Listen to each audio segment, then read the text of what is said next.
আমার স্বামী, সন্তান, পরিবার, কাউকে আমি শেষ দেখা দেখতে পাবো না ঠাকুর।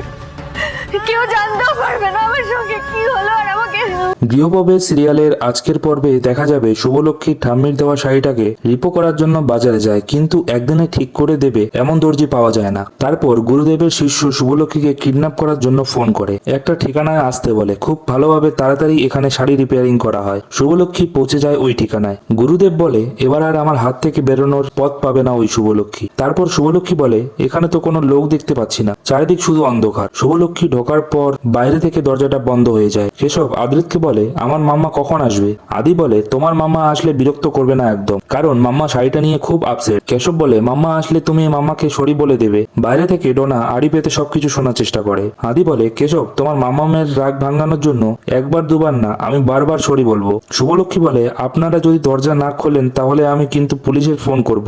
পরবর্তী পর্বটি দেখতে চাইলে চ্যানেলটিকে অবশ্যই লাইক এবং সাবস্ক্রাইব করুন।